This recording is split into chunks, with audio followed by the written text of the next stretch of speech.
Vui lòng cẩn thận khi lên xuống hang cú.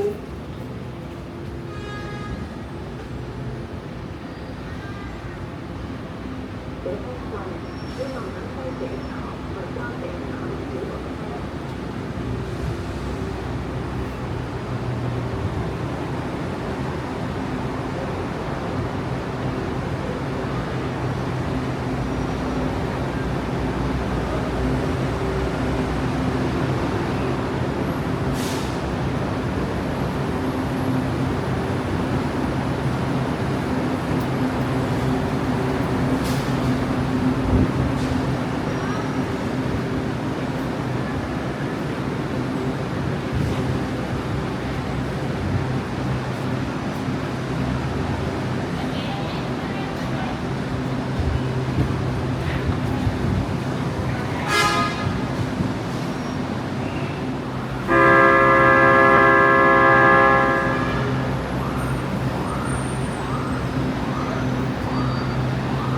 Cửa tàu đang đóng, vui lòng nhìn lên tàu. Door is closing. Please stop boarding.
Đây là chuyến tàu đi Bến Thành. Đoàn tàu này sẽ dừng lại ở tất cả các ga và ga cuối là ga Bến Thành. This train is bound for Bangkok. We will be stopping at all stations before arriving at Bangkok Terminal.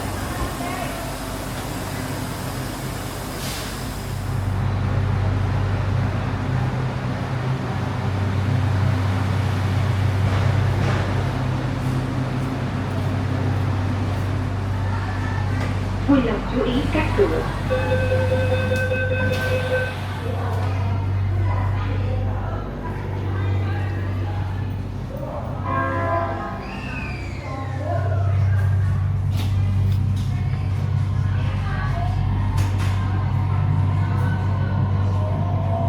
Đây là chuyến tàu đi Bến Thành. Ga tiếp theo là Đại học Quốc gia.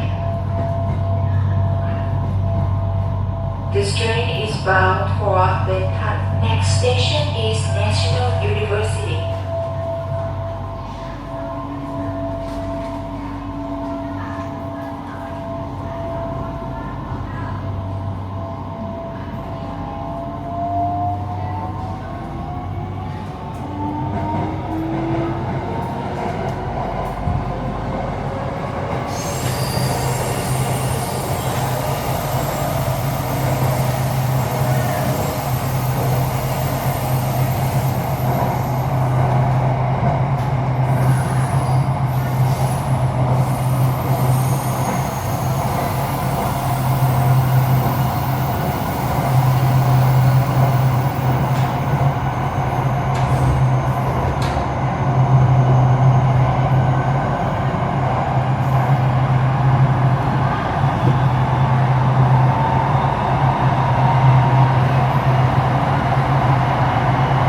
bên phải sẽ được mở, ga dừng sau Đại học Quốc gia sẽ là ga khu công nghệ cao.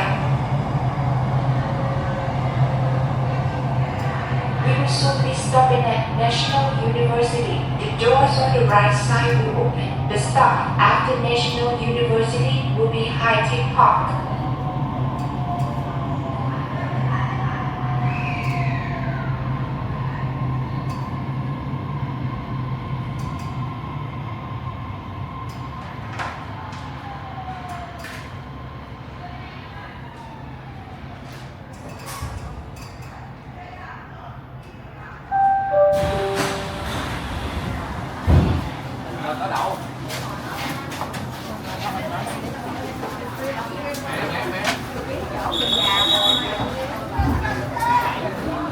Ngồi đây đi. Không có vui lắm, không có nhiều lắm.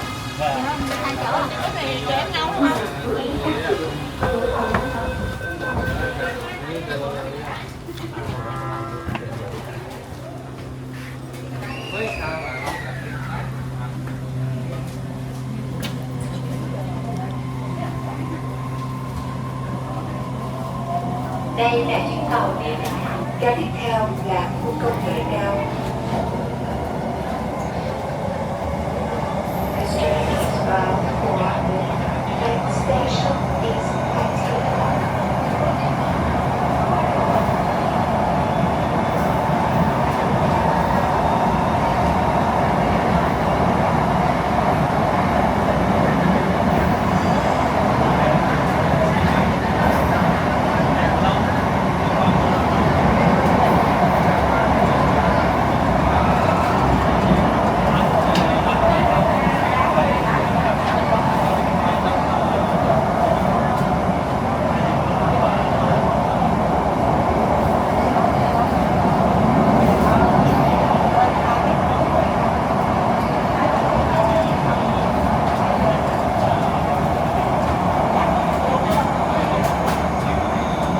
Đoàn tàu sắp dừng lại tại ga khu công nghệ cao. Các cửa bên phải sẽ được mở, ga dừng sau khu công nghệ cao sẽ là ga Thủ Đức.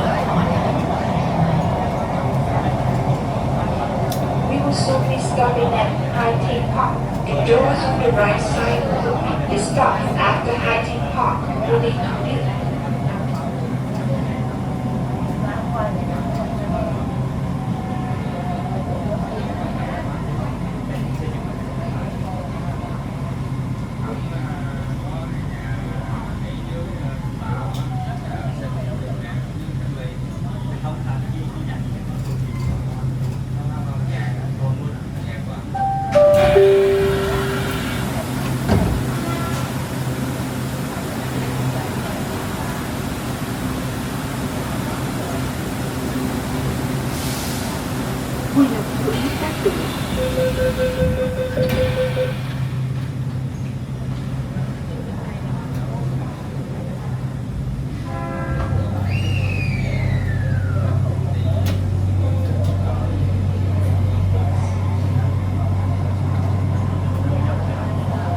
Đây là chuyến tàu đi Vĩnh Hằng. Ga tiếp theo là Thủ Đức.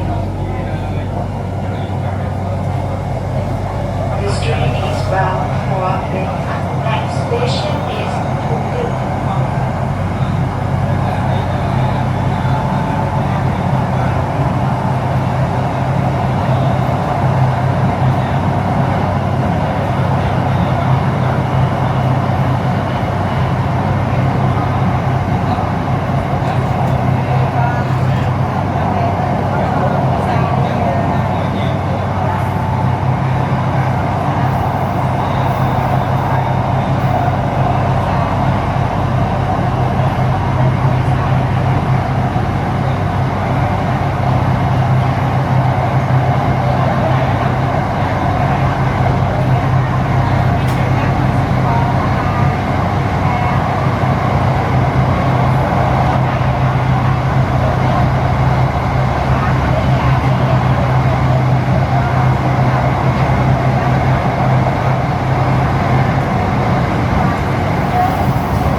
stopping at the doors on the right side will open. The stop after Tudil will be Bình Thái.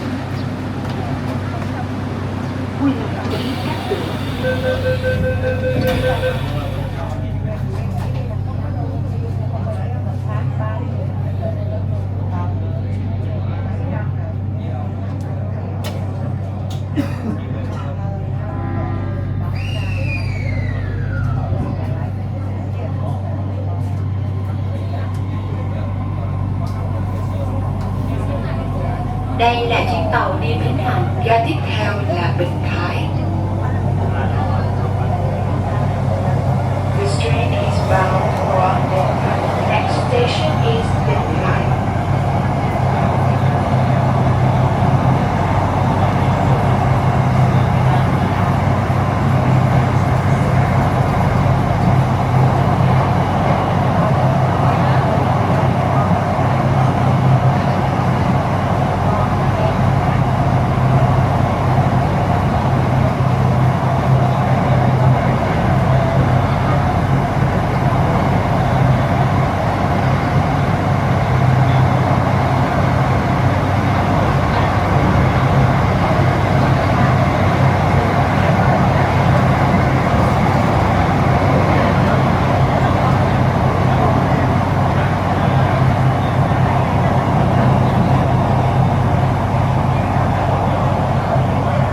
Đoàn tàu sắp dừng lại tại ga Bình Long. Các cửa bên phải sẽ được mở. Ga dừng sau Bình Thái sẽ là ga Phước Long.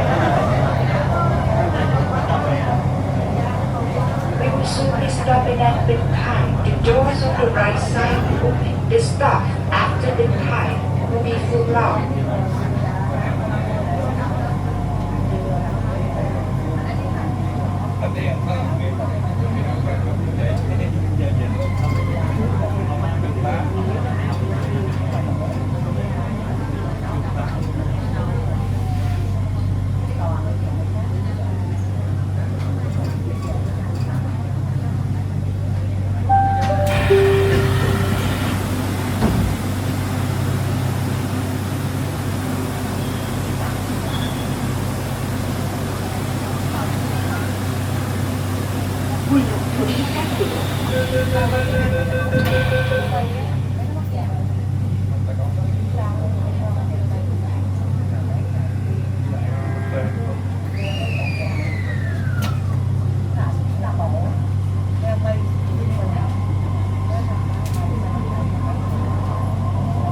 Đây là chuyến tàu đi Bến Thành. Ga tiếp theo là Phước Long. This train is bound for Bình Thái. Next station is Phước Long.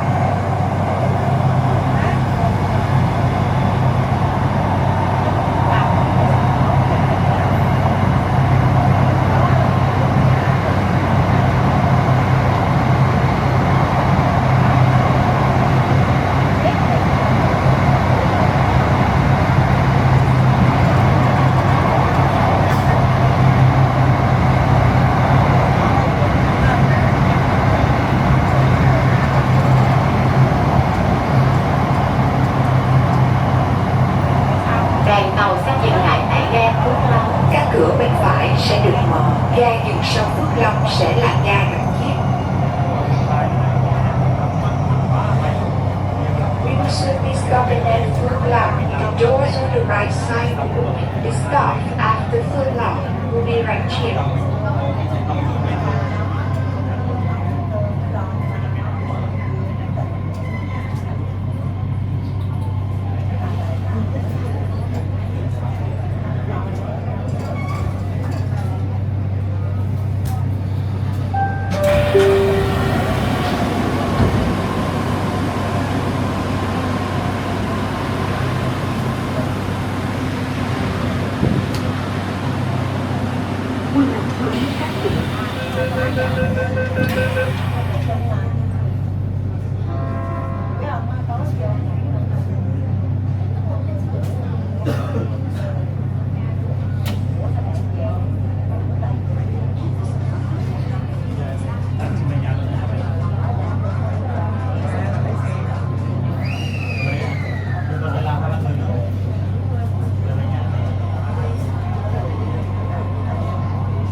Đây là chuyến tàu đi Bến Thành. Ga tiếp theo là Rạch Chiếc. This train is bound for Bến Thành. Next station is Rạch Chiếc.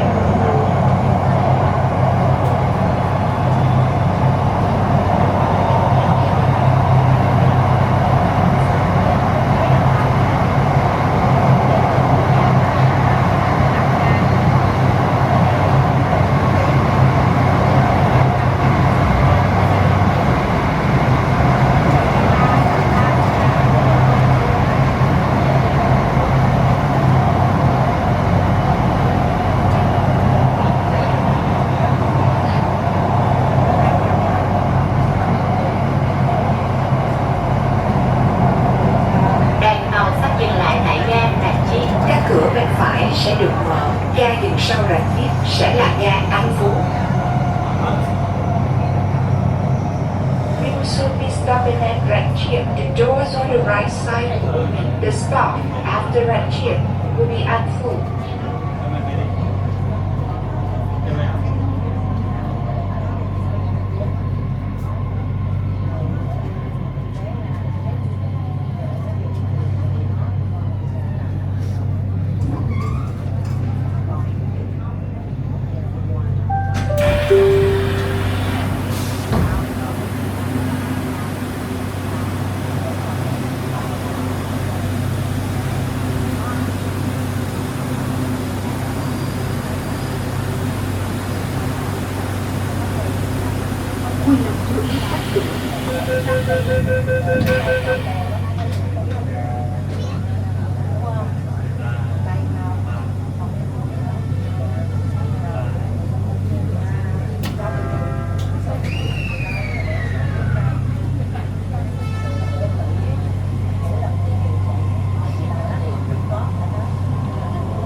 Đây là chuyến tàu đi Bến Thành. Ga tiếp theo là An Phú.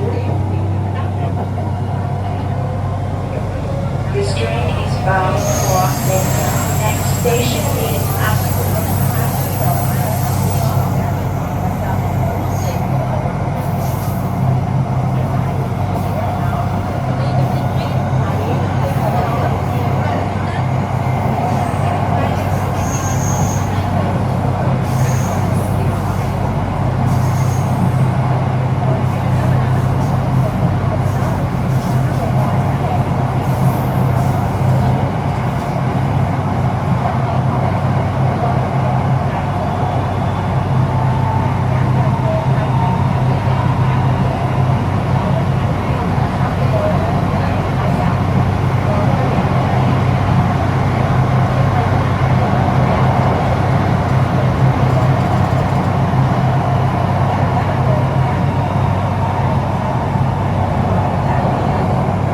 Đoàn tàu sắp dừng lại tại ga An Phú. Các cửa bên trái sẽ được mở.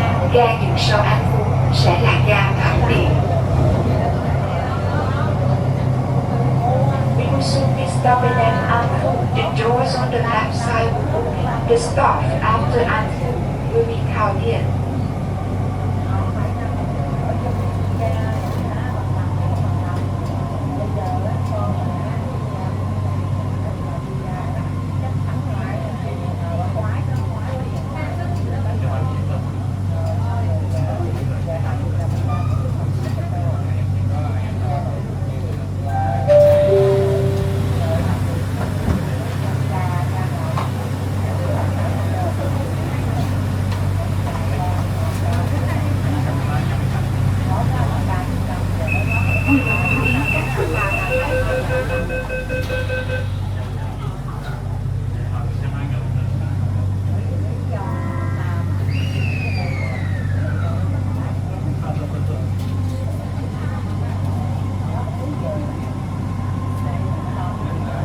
Đây là chuyến tàu đi Bến Thành. Ga tiếp theo là Thảo Điền.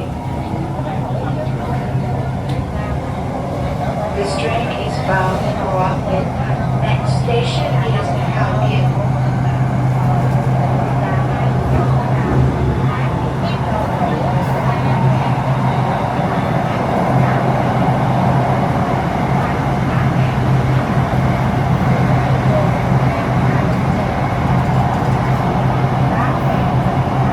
Đoàn tàu sắp dừng lại tại ga Thảo Điền.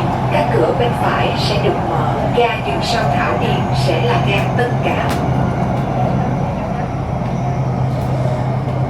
We will soon be stopping at Thảo Điền. The doors on the right side will open. The stop after Thảo Điền will be Tân Cảng.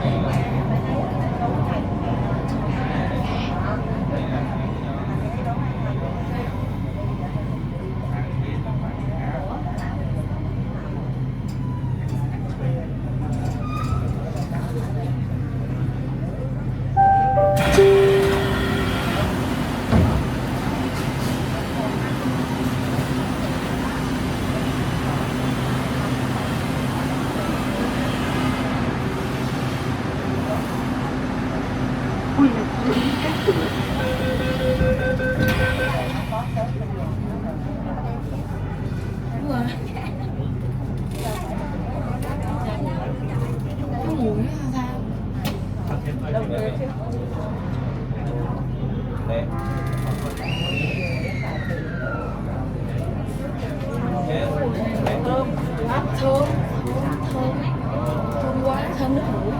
Đây là chuyến tàu đi Bến Thành. Ga tiếp theo là Tân Cảng. This train is bound for Bến Thành. Next station is Tân Cảng.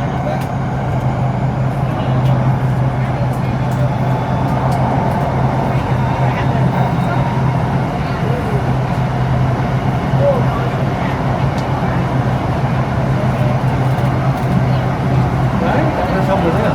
Nhanh rồi. Đấy, xong rồi đấy.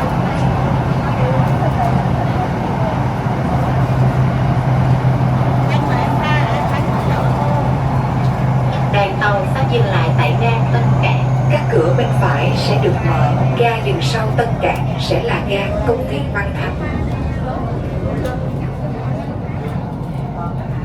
We will soon be stopping at Tân Cảng. The doors on the right side will open. The stop after Tân Cảng will be Văn Thánh Park. Tân Cảng. Muốn Bến Thành đúng không? Là qua Văn Thánh nè, Ba Son nè, về thành phố Bến Thành.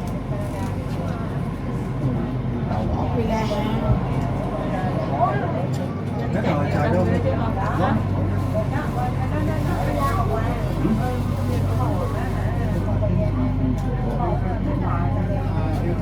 Chồng ngay buồn đáy.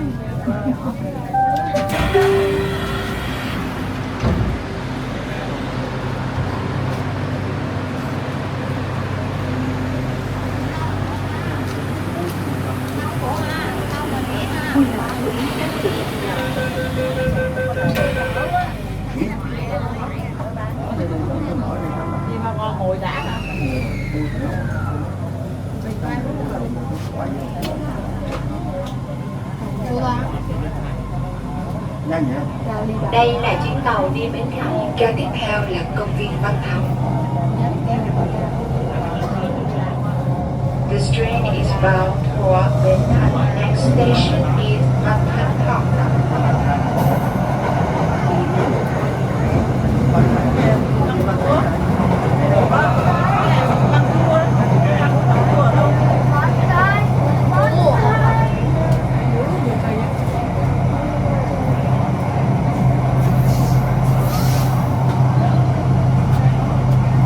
Đoàn tàu sắp dừng lại tại ga Công viên Văn Thánh. Các cửa bên phải sẽ được mở. Ga dừng sau Công viên Văn Thánh sẽ là ga Ba Son.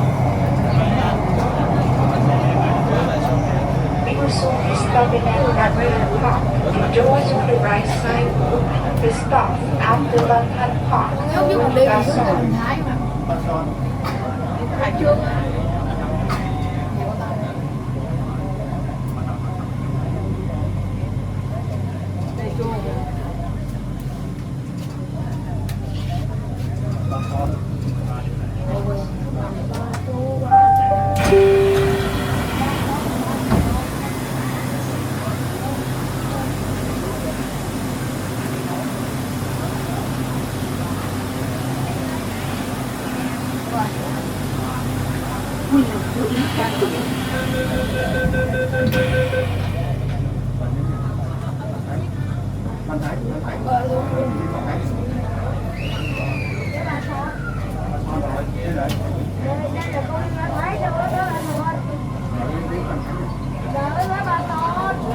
Đây là chuyến tàu đi Bến Thành. Ga tiếp theo là Ba Son.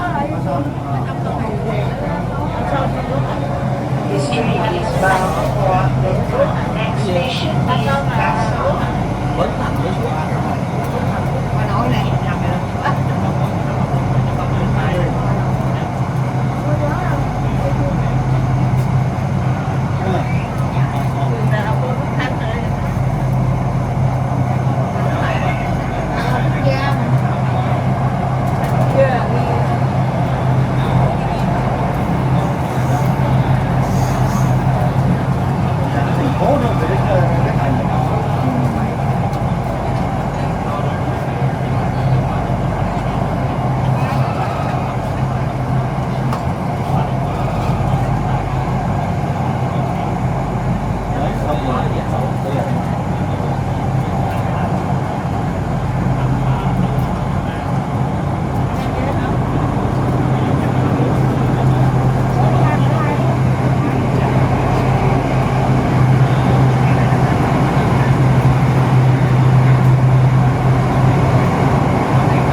Opera House.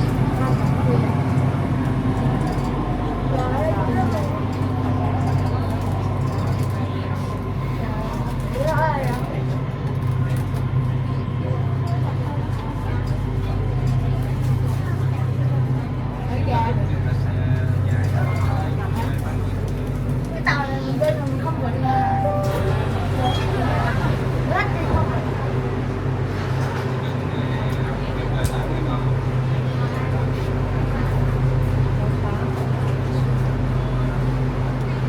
Quy định chú ý các cửa. Rồi.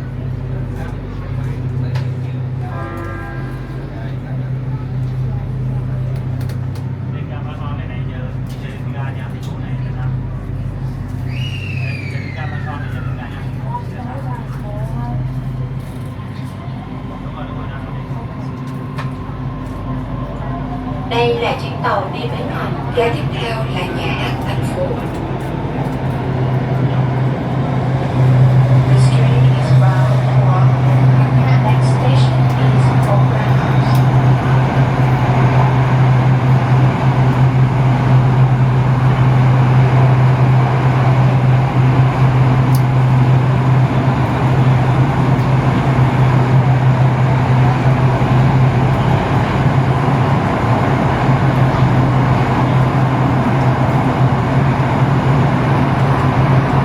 Đoàn tàu sắp đi lại tại ga nhà hát thành phố. Các cửa bên phải sẽ được mở. Ga dừng sau ga nhà hát thành phố sẽ là ga cuối Bến Thành. We will soon be stopping at Opera House. The doors on the right side will open. The stop after Opera House will be Bến Thành Terminal.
kết thúc tại đây, các cửa bên trái sẽ được mở. Cảm ơn quý khách đã đồng hành với chúng tôi. Vui lòng nhớ mang theo tất cả đồ đạc của quý khách. We will soon be stopping at Lincoln Terminal. This train terminates here. The doors on the left side will open. Thank you for traveling with us. Please remember to take all your belongings with you. Cửa phải bên trái. Cái nào cũng mở được. Đi.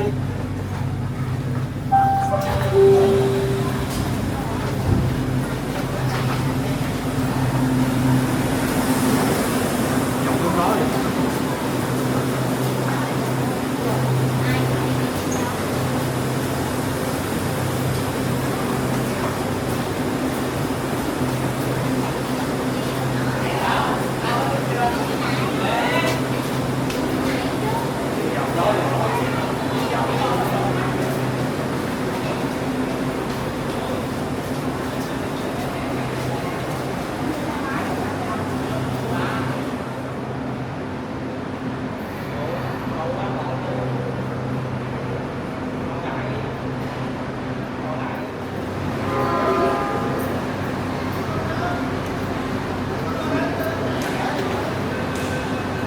Cửa tàu đang đóng, các bạn hiện lên tàu. Door is closing. Please stop boarding.